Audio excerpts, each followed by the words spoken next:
The Yorkshire town of Doncaster is perhaps the oldest and busiest centres for horse racing in the United Kingdom. Race meetings have been held here since the 16th century, including the world-famous St Leger. From the racecourse grandstand, beyond the winning post, you can see a set of floodlights in the distance. Now this belongs to the Bellevue Football Stadium, home since the 1920s to Doncaster Rovers, or Donny, as they know him up here. Donny's record attendance before the new safety laws were passed a couple of years ago was in April 1935.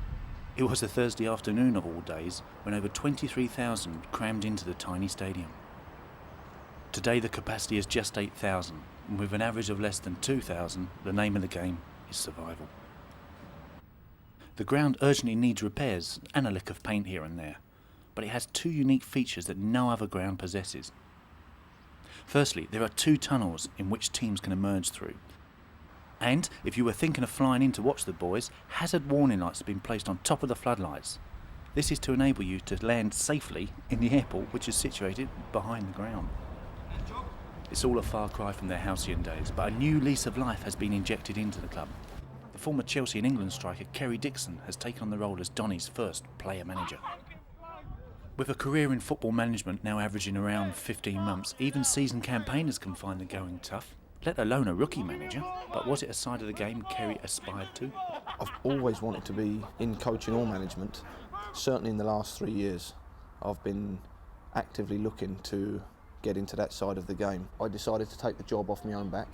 Managers have rung up and wished me well, and I have spoken to them and they've offered their advice as and when I needed it. I believe I have something to offer. I'm certainly enjoying my first role as a manager. Grateful to Doncaster Rovers for giving me the opportunity.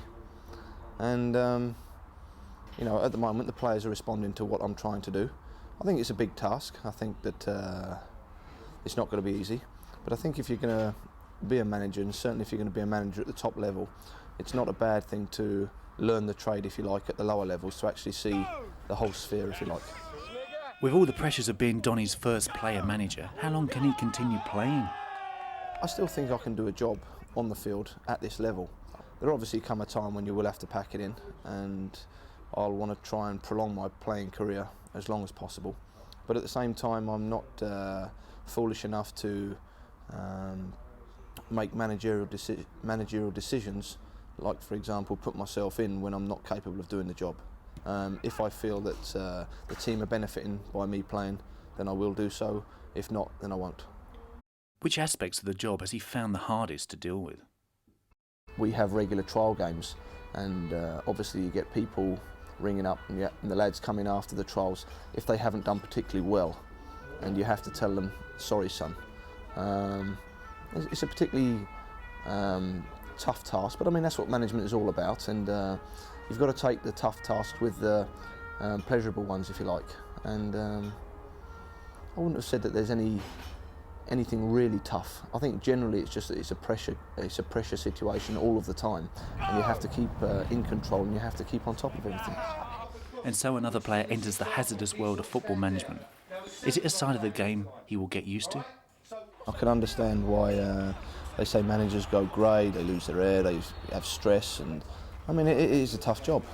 If you're a football person and you enjoy the game, then it doesn't matter where you play. It's the love of football that keeps you going. I love being involved with the players. I love passing on my knowledge. I like to see my ideas coming through in the players, to actually see the improvement, which I feel has come through. It's rewarding. When you go into a management position, you know that one day you're going to resign or get the sack. But I mean, I'm quite prepared for that. I mean, it's one of the hazards of the job. I have my beliefs and I believe in what I'm doing. Hopefully I can stay in the game in this capacity. Hopefully I'll be with Doncaster for quite a few years yet, but who knows? Who knows indeed? Since Kerry has arrived at Donny, it's been a mixed start to the season. And, as he said, it's going to take some time. Let's hope for Kerry's sake that he's given longer than 15 months.